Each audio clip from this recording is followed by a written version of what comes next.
Hello everyone, welcome to SDKM Animation YouTube channel. This is the sixth video lecture for a 12th class HSC board lesson number 2 which is solution.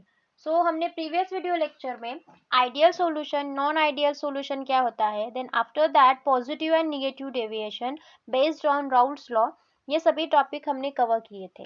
So आप playlist में जाके वो video देख लीजिए. अब देखिए आज हमें क्या पढ़ना है, कोलिगेटिव प्रॉपर्टीज. अब ये कोलिगेटिव प्रॉपर्टीज क्या होती है, before starting that we will overlook the basic concept. ठीक है, कुछ बेसिक कॉन्सेप्ट हम पढ़ेंगे. अब देखिए बेसिक कॉन्सेप्ट में क्या देखना है. पहली टर्म है वेपर प्रेशर. ठीक है, ये इंपॉर्टेंट है, हमें पता होना चाहिए वेपर प्रेशर क्या होता है. तो देखिए the pressure exerted by the vapors on the surface of liquid is called as a vapor pressure. ठीक है, सिंपल डेफिनेशन है वेपर प्रेशर क्या होता है. वेपर प्रेशर है कि ये एक ऐसी टर्म है जहाँ पे जो हमारे वेपर्स होते हैं लिक्विड के सरफेस के ऊपर प्रेशर एक्सर्ट करते हैं, क्रिएट करते हैं, उस प्रेशर को हमने क्या कहा था, वेपर प्रेशर. ठीक है, सिंपल है. After that non volatile liquid, या आपने बहुत बार मतलब ये टर्म सुनी होंगी, हमने फर्स्ट इसके प्रीवियस वीडियो लेक्चर में भी हमने पढ़ा था कि नॉन वोलाटाइल क्या होता है. तो देखिए नॉन वोलाटाइल मतलब ये एक ऐसे कंपोनेंट है वो जो जल्दी इवापोरेट नहीं होते. ठीक है, एट रूम टेम्परेचर उसे हम क्या कहेंगे, नॉन वोलाटाइल. मतलब उनका क्या, बॉइलिंग पॉइंट बहुत ज़्यादा होगा, जब आप उसको हीट प्रोवाइड करेंगे तभी वो बॉइल होंगे. ठीक है, सो ये हो गया आपका non volatile components. After that अब टू न्यू टर्म्स है, क्वांटिटी एंड क्वालिटी. ठीक है, क्वांटिटी एंड क्वालिटी ये दो डिफरेंट टर्म है. देखिए क्वांटिटी क्या होता है, द अमाउंट और अ नंबर ऑफ समथिंग और अ पर्टिकुलर अमाउंट और अ नंबर. ठीक है, मतलब क्या होता है क्वांटिटी, मतलब क्या, आपके पास कितने नंबर्स ऑफ एक कौन से भी चीज़ लो. ठीक है, कितने अमाउंट में प्रेजेंट है, ठीक है, कितने नंबर्स में प्रेजेंट है. अगर मैंने कहा मेरे पास 100 मॉलिक्यूल्स है एक पर्टिकुलर सॉल्यूशन के, मतलब मैं यहाँ पे किसको रिप्रेजेंट कर रही हूँ कि कितने नंबर्स में है वो. ठीक है, मतलब ये क्या हो गई, आपकी क्वांटिटी हो गई. वही अगर हमने क्वालिटी को देखा तो जो आपके पास सब्सटेंस है या फिर कौन सी भी चीज़ है वो कैसी है, इसकी क्वालिटी कैसी है, गुड है वो प्रोडक्ट, अच्छा है या बुरा है. ठीक है, ये क्या हो गई, आपकी क्वालिटी हो गई. तो क्लियर है दोनों में डिफरेंस क्या है. ठीक है, तो ये हो गया आपके बेसिक कॉन्सेप्ट. आफ्टर दैट अब हम पढ़ेंगे कोलिगेटिव प्रॉपर्टी क्या होती है. ठीक है, पहले तो डेफिनेशन देख लेते हैं कोलिगेटिव प्रॉपर्टी की. The physical property of solution that depends on the number of solute particle in solution are not on their nature are called as a colligative properties. ठीक है, सिंपल डेफिनेशन है. Colligative property क्या होती है, ये एक ऐसी फिजिकल प्रॉपर्टी होती है सॉल्यूशन की जो नंबर ऑफ सोल्यूट पार्टिकल पे डिपेंडेंट होते हैं. ठीक है, मतलब कितने नंबर्स ऑफ सोल्यूट पार्टिकल वहाँ पे प्रेजेंट है, ना कि उनके नेचर पे, मतलब ही उनकी क्वांटिटी कितनी है ये इम्पोर्टेंट है, ना ही उसकी क्वालिटी. ठीक है, समझा कोलिगेटिव प्रॉपर्टी क्या होती है. सो आफ्टर दैट जो कोलिगेटिव प्रॉपर्टी होती है इसको हमने 4 पार्ट में डिस्टिंग्विश किया है. पहला है वेपर प्रेशर लोअरिंग, दूसरा boiling point elevation, third freezing point depression and fourth osmotic pressure. So आज हम फर्स्ट यहाँ पे क्लियर करेंगे वेपर प्रेशर लोअरिंग. अब वेपर प्रेशर लोअरिंग क्या होता है, तो देखिए हमने वेपर प्रेशर ये टर्म हमने क्लियर किया था. अब ये लोअरिंग वर्ड क्या होता है, तो देखिए ये जो हमारी टर्म है वेपर प्रेशर लोअरिंग, वो खुद ही इंडिकेट कर रही है कि जो हमारा वेपर प्रेशर होता है ये कम हो रहा है. तो ये वेपर प्रेशर कैसे कम होता है, तो यही हमको यहाँ पे पढ़ना है. सिंपल वे से हम यहाँ पे इसको क्लियर करेंगे. तो दो बीकर लीजिए. ठीक है, दो कंटेनर लीजिए, वहाँ पे फर्स्ट कंटेनर को ऑब्जर्व कीजिए. ठीक है, फर्स्ट कंटेनर में मैंने सॉल्वेंट को ऐड किया है जो नॉन वोलेटाइल लिक्विड है. ठीक है, एज ए सॉल्वेंट मैंने उसको ऐड किया है. अगर मैं उसको हीट प्रोवाइड करूँगी, ठीक है, तो वो क्या इवापोरेट होना स्टार्ट करेगा. और वो कैसे है, प्योर फॉर्म में है. ठीक है, प्योर सॉल्वेंट हमने कंसिडर किया है वहाँ पे, तो वो इवापोरेट होना स्टार्ट. अब इवापोरेट होना स्टार्ट किया मतलब वहाँ पे जो वेपर प्रेशर्स होंगे या फिर उस जो वेपर फॉर्मेशन होगा बहुत ज़्यादा अमाउंट में होगा, बिकॉज ऑफ जो हमारा लिक्विड है, ठीक है, नॉन वोलेटाइल लिक्विड है, वो कैसा है, प्योर फॉर्म में प्रेजेंट है. अगर प्योर फॉर्म में प्रेजेंट होगा तो वहाँ पे प्रेशर भी ज़्यादा क्रिएट होगा, ठीक है, नॉट अ प्रेशर, वेपर्स बहुत ज़्यादा क्रिएट होंगे। एंड अगर आपके वेपर्स ज़्यादा क्रिएट हो रहे हैं तो आपके वेपर प्रेशर भी बहुत ज़्यादा क्रिएट होता है। आफ्टर दैट अब सेकंड बिकर में देखिए, सेकंड बिकर में मैंने सॉल्वेंट में सोल्यूट को भी ऐड कर दिया है, ठीक है। जो ब्लू कलर, जो ब्लू बॉल्स है वो इंडिकेट कर रहे हैं सॉल्वेंट को, एंड जो ग्रीन बॉल्स है वो इंडिकेट कर रहे हैं सोल्यूट को, ठीक है। अगर हमने वहाँ पे सोल्यूट को ऐड कर दिया वही सॉल्वेंट में, ठीक है, जो प्योर सॉल्वेंट था हमारा, उसी सॉल्वेंट में मैंने कुछ सोल्यूट को ऐड कर दिया, तो हमें पता है जब सोल्यूट एंड सॉल्वेंट मिक्स होते हैं तब किसका फॉर्मेशन करते हैं, सॉल्यूशन का फॉर्मेशन करते हैं, ठीक है। तो वो क्या करता है, जो आपके वेपर प्रेशर होता है वो लोअर करता है, कौन, जो आपका सोल्यूट होता है। अब कंसिडर कीजिए, मैंने सोल्यूट शुगर को कंसिडर किया है, एंड जो सॉल्वेंट है हमारा वो वाटर है, ठीक है। तो आपके जो सरफेस पे मॉलिक्यूल्स प्रेजेंट होंगे, दोनों को भी होंगे, सोल्यूट एंड सॉल्वेंट के भी होंगे। जब आप उस मिक्सचर को या फिर सॉल्यूशन को हीट करेंगे तो जो सोल्यूट मॉलिक्यूल होंगे do not contribute to vapour, ठीक है, वो कंट्रीब्यूट नहीं करेंगे वेपर फॉर्मेशन के लिए। अब वो कंट्रीब्यूट नहीं करेंगे तो जो हमारे सरफेस पे दोनों मॉलिक्यूल्स प्रेजेंट है, तो हमारे जो वेपर्स है वो कैसे कम अमाउंट में फॉर्म होंगे। अब जब वेपर कम अमाउंट में फॉर्म होगा तो वहाँ पे जो आपका वेपर प्रेशर है वो कैसा होगा, लोअरिंग हो जाएगा। तो समझा, वेपर प्रेशर लोअरिंग टर्म क्या होती है, जहाँ पे वेपर प्रेशर कम होता है ड्यू टू द सोल्यूट, उसे हम क्या कहेंगे, वेपर प्रेशर लोअरिंग कहेंगे। क्लियर है। अब देखिए, अगर हमने P1 नॉट, ठीक है, जो P1 नॉट है इसको मैंने कंसिडर किया है vapour pressure of pure solvent, ठीक है। Vapour pressure of pure solvent है P1 नॉट, एंड P1 मैंने कंसिडर किया है यहाँ पे वेपर प्रेशर ऑफ सॉल्वेंट जो सोल्यूट में प्रेजेंट होता है, ठीक है, वो मतलब मिक्स फॉर्म में प्रेजेंट है, ठीक है, जहाँ पे सोल्यूट एंड सॉल्वेंट दोनों भी प्रेजेंट है। तो मैंने उनका जो प्रेशर है, उस सॉल्यूशन का प्रेशर मैंने P1 कंसिडर किया है, ठीक है। तो आप ही बताइए किसका प्रेशर यहाँ पे लोअर होगा या फिर किसका प्रेशर यहाँ पे ज़्यादा होगा। ऑब्वियसली जो P1 नॉट है उसका प्रेशर, जो वेपर प्रेशर होगा वो ज़्यादा होगा। क्यों होगा, बिकॉज वहाँ पे ज़्यादा अमाउंट में वेपर्स का फॉर्मेशन हो रहा है, और ज़्यादा अमाउंट में अगर वेपर्स का फॉर्मेशन हो गया तो जो आपका वेपर प्रेशर होता है वो भी ज़्यादा होता है, ठीक है। तो प्योर सॉल्वेंट का मीन्स P1 नॉट ये कैसा होगा, ज़्यादा होगा P1 से। P1 किसका है, ये वेपर प्रेशर सॉल्यूशन का है, ठीक है। अब हमने थोड़ी देर पहले ही पढ़ा था, जो P1 होता है उसका जो वेपर प्रेशर होता है वो कैसे होता है, कम होता है, ठीक है। क्यों कम होता है, बिकॉज वहाँ पे जो वेपर्स है वो कम फॉर्म हो रहे हैं, ठीक है। So after that we will write P1 is less than P1 naught, ठीक है। अब देखिए, the vapour pressure lowering term, इसका अगर हमने फार्मूला लिखना चाहा तो मैंने यहाँ पे क्या लिखा, delta P is equals to P1 naught minus P1। जो ज़्यादा बड़ी टर्म होती है उसको हम पहले लिखते हैं, मतलब P1 नॉट को हमने पहले लिखा माइनस P1। तो जो भी अगर हम इन दोनों का माइनस करेंगे, जो भी हमको वैल्यू मिलेगी मीन्स डेल्टा पी, वो क्या हो गया आपका वेपर प्रेशर लोअरिंग। क्लियर है। सो आफ्टर दैट देखिए, Raoult's law for solution of non volatile solute ये पढ़ेंगे। अब ये टर्म क्या होती है, हमने प्रीवियस वीडियो लेक्चर में राउल्ट्स लॉ जो होता है वो वोलेटाइल कंपोनेंट के लिए हमने पढ़ा था। अब यहाँ पे किसके लिए पढ़ना है, नॉन वोलेटाइल, मतलब जो जल्दी इवापोरेट नहीं होते ऐसे सोलिड के लिए हमें यहाँ पे पढ़ना है। अब देखिए, यहाँ पे हमने क्या लिखा है, in solution of a non-volatile solute, the law is applicable only to the volatile solvent।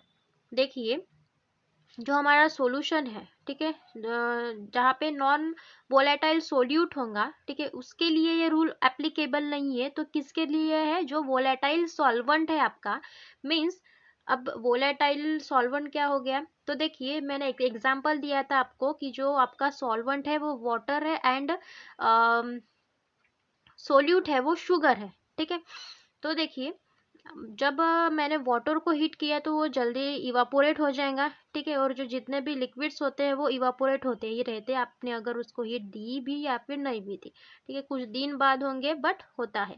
ठीक है। तो लिक्विड सॉरी जो वाटर है वो क्या है, सॉल्वेंट है। तो जो वाटर में ये जो रूल है राउल्ट्स लॉ, वो बस वाटर सॉल्वेंट के लिए एप्लीकेबल होगा, ना कि आपकी शुगर के लिए। ठीक है, क्लियर है ये लाइन। अब देखिए, according to Raoult's law, the law state that the vapor of solvent over the solution is equals to the vapor pressure of pure solvent multiplied by its mole fraction in solution। ठीक है, हमने Raoult's law में ही पढ़ा था, जो हमने volatile solute के लिए पढ़ा था वही सब यहाँ पे भी पढ़ना है। ठीक है, जो वेपर प्रेशर होता है सॉल्वेंट का वो किसके बराबर होता है, तो vapour pressure of pure solvent multiplied by it's mole fraction. ठीक है, मोल फ्रैक्शन टर्म हमने ये भी क्लियर किए थे प्रीवियस वीडियो लेक्चर में। अब देखिए, हम यहाँ पे क्या लिखेंगे, P1 is equals to P1 not into x1। ठीक है, ऐसे ही लिखा था हमने राउल्ट्स लॉ में। अब देखिए, जो आपका सोल्यूशन है वो कैसा है, बाइनरी सोल्यूशन है, बट हमने यहाँ पे किसको कंसिडर किया है, बस सॉल्वेंट के लिए हमने इसको यहाँ पे एप्लीकेबल किया है। बट यहाँ पे दूसरा भी सोल्यूट प्रेजेंट है सॉल्वेंट में, तो उसका भी कुछ यहाँ पे मोल फ्रैक्शन होगा, और हमें ये पता है कि मोल फ्रैक्शन की एडिशन कितनी होती है, 1 होता है।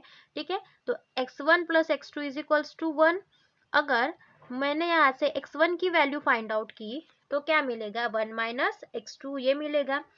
अब देखिए, अगर मैंने इक्वेशन 2 को इक्वेशन 2 में x1 की वैल्यू लिखी, ठीक है, तो आपका इक्वेशन कैसा होगा, P1 is equals to P1 not मतलब vapour pressure of pure solvent. ठीक है, और P1 मतलब वेपर प्रेशर ऑफ सॉल्वेंट।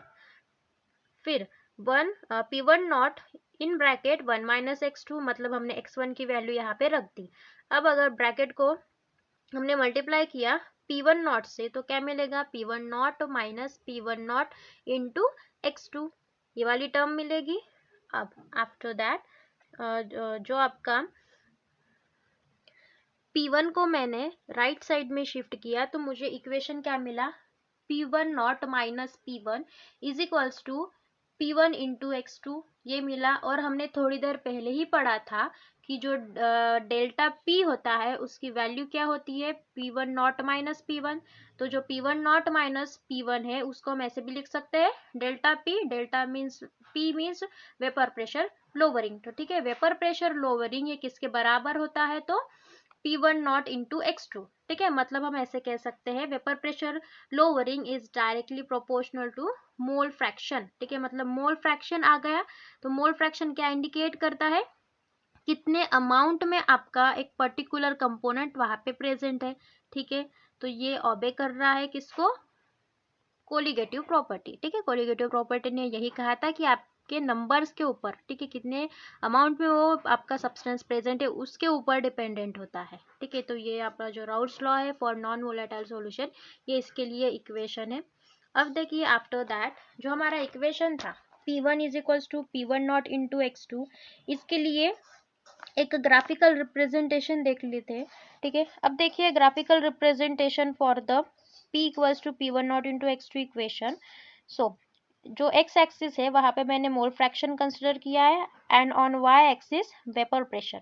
ठीक है, अब देखिए, अगर मैंने x1 जो आपकी वैल्यू है, ठीक है, उसको कंसिडर किया है x इज इक्वल्स टू 0। ठीक है, put x is equals to 0। अगर हमने x इज इक्वल्स टू 0 लिया तो P1 नॉट भी है क्या हो जाएगा, 0 हो जाएगा। वही अगर मैंने x is equals to 1 consider किया है तो आपका जो P1 नॉट है वो भी क्या मिलेगा, 1 ही मिलेगा, या फिर P1 नॉट ऐसे भी लिख सकते हैं। ठीक है, तो ये जो आपका इक्वेशन है किसको फॉलो कर रहा है, किस इक्वेशन को फॉलो कर रहा है, तो y is equals to mx plus C. ठीक है, तो आपका जो इंटरसेप्ट है यहाँ पे तो ये 0 ही है, तो बस mx की जो आपकी वैल्यू यहाँ पे गिवन है। ठीक है, तो अब देखिए y is equals to mx plus C, ये कैसा है, ओरिजिन से पास होने वाला इक्वेशन है, सिमिलर इक्वेशन है। आपका P1 नॉट इंटू x2 यह भी कैसे ओरिजिन से पास होता है, और हमने ये पढ़ा था राउल्ट्स लॉ में ही पढ़ा था। ठीक है, तो ये हो गया आपका ग्राफिकल रिप्रेजेंटेशन इस इक्वेशन के लिए। अब आपकी नेक्स्ट टर्म है relative lowering of vapour pressure. ठीक है, अब देखिए relative lowering of vapour pressure की डेफिनेशन क्या है। The ratio of vapour pressure lowering of solvent divided by the vapour pressure of pure solvent is called as a relative lowering of vapour pressure. ठीक है, simple definition है, क्या है यहाँ पे, जो आपका रेशियो है, किसका रेशियो है, vapour pressure of lowering of solvent, means क्या है, डेल्टा पी। ठीक है, vapour pressure of lowering of solvent हमने किससे रिप्रेजेंट किया था, तो डेल्टा पी से किया था। एंड वो किसको डिवाइडेड है, तो vapour pressure of pure solvent, और प्योर सॉल्वेंट को हमने किससे रिप्रेजेंट किया था, P1 नॉट से रिप्रेजेंट किया था।